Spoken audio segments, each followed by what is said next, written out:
बिस्मिल्लाहिर्रहमानिर्रहीम। अस्सलामु अलैकुम वरहमतुल्लाहि वबरकातुहू। उम्मीद करती हूँ आप सब खैर वाफ़ियत से होंगे। मसाजिद के अहकाम को कंटिन्यू रखते हुए हम अपना अगला लेसन स्टार्ट करते हैं। इससे पहले हमने मसाजिद में जाने की फ़जीलत और अहमियत और मसाजिद की तामीर से मिलने वाले अजर के मुतल्लिक़ तज़किरा किया। मसाजिद अल्लाह की महबूब जगह है और बाज़ार इंतहाई नापसंद हैं। मसाजिद को आबाद करने वालों के लिए अल्लाह ताला ने मेहमान नवाज़ी का वादा किया है। अल्लाह ताला ख़ुद उस शख्स की बहिश्त में मेहमानी फरमाएंगे। बाज़ मसाजिद में जाकर नमाज़ पढ़ने का अजर कई नमाज़ों के बराबर है, इसके मुतल्लिक़ तज़किरा हुआ। और उसके अलावा अल्लाह ताला ने मसाजिद को आबाद करने वालों के लिए नूर की खुशखबरी सुनाई है। ये सब बातें, ये सब जो पॉइंट्स हैं, ये हमने अहादीस की रूह से अपने पिछले लेक्चर में डिस्कस किए हैं। आप मेरा मसाजिद के अहकाम का पार्ट 1 देख सकते हैं।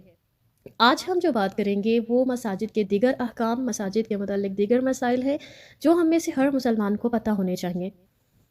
नबी पाक सल्लल्लाहु अलैहि वसल्लम ने मस्जिद में दाखिल होते वक्त की दुआ भी सिखाई और निकलते वक्त की भी दुआ सिखाई। मस्जिद में दाखिल होते वक्त रसूलुल्लाह सल्लल्लाहु अलैहि वसल्लम पर सलाम कहना चाहिए। दुरूद सलाम का ख़ास मौका है कि जब आप मस्जिद में दाखिल हों तो नबी पाक सल्लल्लाहु अलैहि वसल्लम पर सलाम कहें। फिर जो हमें दुआ सिखाई गई वो अल्लाहुम्मा फ़्तह ली अबवाब रहमतिक, या इलाही मेरे लिए रहमत के दरवाज़े खोल दे। मुस्लिम में ये रिवायत मिलती है। अल्लाह ताला की पसंदीदा जगह पर जब हम जा रहे हैं तो अल्लाह से उम्मीद भी हमें होनी चाहिए। अल्लाह ताला से हमें दुआ भी करनी चाहिए कि अल्लाह ताला इस रहमत भरी जगह से हमें रहमतें समेटने का मौका नसीब फरमा दे। फिर रसूलुल्लाह सल्लल्लाहु अलैहि वसल्लम ने फरमाया कि जब तुम मस्जिद से निकलो तो ये दुआ पढ़ो, अल्लाहुम्मा इन्नी अस्अलुका मिन फ़ज़लिक, या इलाही बेशक मैं तुझसे तेरा फ़ज़ल मांगता हूँ।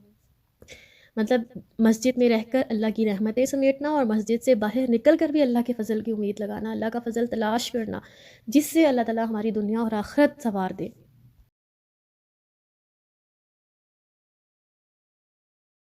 जी, अल्लाह ताला ने कुरान पाक में कहा, खुज़ू ज़ीनतकुम इंदा कुल्ली मस्जिद, हर मस्जिद के नज़दीक ज़ीनत इख्तियार करो। जब भी मस्जिद में जाएं तो अच्छी तरह से तहारत का ख्याल रखते हुए साफ़ सुथरे होकर जाएं। हज़रत आयशा रज़ियल्लाहु अन्हा रिवायत करती हैं कि रसूलुल्लाह सल्लल्लाहु अलैहि वसल्लम ने फरमाया कि मोहल्लों में मस्जिदें बनाओ और इन्हें पाक साफ़ रखो और खुशबू लगाओ। हमें ये बात अच्छी तरह पता चलनी चाहिए कि मस्जिदें सादगी का नमूना होनी चाहिए, क्योंकि रसूलुल्लाह सल्लल्लाहु अलैहि वसल्लम ने फरमाया, मुझे ये हुक्म नहीं दिया गया कि मस्जिदों को मुज़य्यन करूँ। हमें मस्जिदों को मुज़य्यन इस तरह नहीं करना कि खुशू बाकी ना रहे, हमारा वहाँ पर जाने का मकसद फ़ौत हो जाए और हम मसाजिद की खूबसूरती में गुम होकर रह जाएं। बल्कि खुज़ू ज़ीनतकुम इंदा कुल्ली मस्जिद, अल्लाह के इस हुक्म पर अमल करना है कि ख़ुद भी पाक साफ़ रहना है और मसाजिद को भी पाक साफ़ रखना है। क्योंकि क़यामत की निशानियों में से एक निशानी ये बताई है रसूल पाक सल्लल्लाहु अलैहि वसल्लम ने कि लोग मस्जिदों पर फ़ख्र करेंगे कि हमारे मोहल्ले, हमारे इलाके, हमारे शहर, हमारे मुल्क की मस्जिद सबसे बड़ी, सबसे खूबसूरत है। हमें पता है कि मस्जिद के मानी है सजदे की जगह, यानी नमाज की जगह। तो रसूलुल्लाह सल्लल्लाहु अलैहि वसल्लम ने बिल्कुल वाज़ेह अल्फाज में हमें बता दिया। अबू दाऊद में ये रिवायत मिलती है कि तमाम रुए ज़मीन मस्जिद है, यानी सब जगह नमाज जायज़ है सिवाय कब्रिस्तान और हमाम के। कब्रिस्तान और हमाम में नमाज से मना फरमाया गया है और नमाज को इन जगहों को सजदागाह बनाने से भी मना किया गया है। जहाँ तहारत का तज़किरा आया वहाँ पर एक बात और समझते रहे कि रसूलुल्लाह सल्लल्लाहु अलैहि वसल्लम ने प्याज और लहसुन से मना किया और फरमाया, जो कोई इन दोनों को खाए तो मस्जिद के करीब ना आए, और फरमाया अगर तुमने इन्हें खाना ही है तो इनको पकाकर इनकी बू मार लो।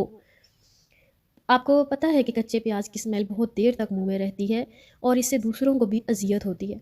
तो लिहाजा हर वो चीज़ जो दूसरों की अजियत का सबब बन रही है, वो हमारे मुंह से आने वाली बदबू, वो हम से आने वाली बदबू भी हो सकती है। मसलन पसीने वगैरह से भी एहतियात किया जाए, एहतियात कर ली जाए कि हमसे आने वाला जो स्मेल है वो दूसरों के लिए हम बाइस अजियत ना हो, और ऐसा ना हो कि कहीं दूसरे अपनी नमाज पर फोकस ना कर सके।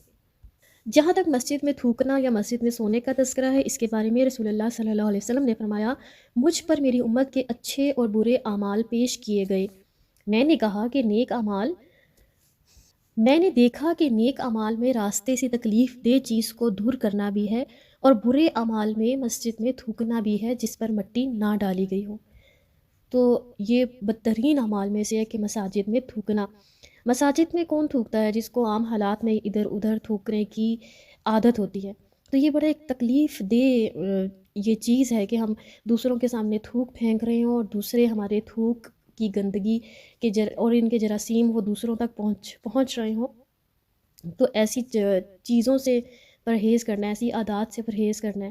بعض لوگ راستوں میں تھوکتے ہیں، دروازوں میں، کھڑکیوں میں تھوک دیتے ہیں، یا گلی میں اوپر سے چھتوں پہ کھڑے ہو کے گلی میں تھوک رہے ہوتے ہیں۔ تو یہ سب باتیں ہمیں بچوں کو شروع سے سمجھانی ہے اور بچوں کو اس بات سے منع کرنا ہے کہ کوئی ایسا کام نہیں کرنا جس سے دوسروں کو اذیت ہو۔ پھر مسجد میں سونے کے بارے میں رسول اللہ صلی اللہ علیہ وسلم نے اجازت دی کہ وہ نبی صلی اللہ علیہ وسلم کی مسجد میں ایک صحابی تھے، حضرت عبداللہ بن عمر رضی اللہ عنہ، وہ کہتے ہیں کہ نبی صلی اللہ علیہ وسلم کی مسجد میں وہ سو جایا کرتے تھے، حالانکہ کوارے نوجوان تھے۔ تو یہ کچھ باتیں ہیں جو ہمارے سامنے مساجد کے مسائل، مساجد کے احکامات سے متعلق ہمیں ملتی ہیں۔ جی، ایک اور پوائنٹ ہمارا رہ گیا ہے کہ مسجد میں آواز بلند کرنا منع ہے۔ حضرت عمر رضی اللہ عنہ نے طائف کے رہنے والے 2 آدمیوں سے کہا جو مسجد نبوی میں اونچی آواز سے باتیں کر رہے تھے، یعنی ان 2 آدمیوں سے کہا جو مسجد نبوی میں اونچی آواز میں باتیں کر رہے تھے، اگر تم مدینے کے رہنے والے ہو تو میں تمہیں سزا دیتا، تم رسول اللہ صلی اللہ علیہ وسلم کی مسجد میں اپنی آوازیں بلند کرتے ہو۔ مطلب ان کو ایک طرح سے ڈرایا گیا کہ اگر تم مدینے کے رہنے والے ہوتے نا تو میں تمہیں ضرور سزا دے دیتا۔ اللہ تعالیٰ نے قرآن پاک میں بھی دیکھیں واضح حکم دیا کہ نبی کی آواز سے اپنی آواز اونچی نہیں کرنی۔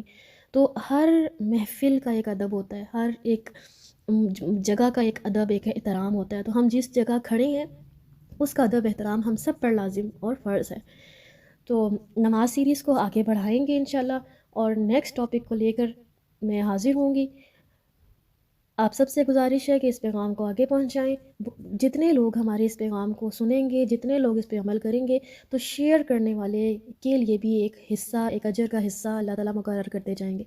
دعا میں یاد رکھیے گا۔ السلام علیکم ورحمۃ اللہ وبرکاتہ۔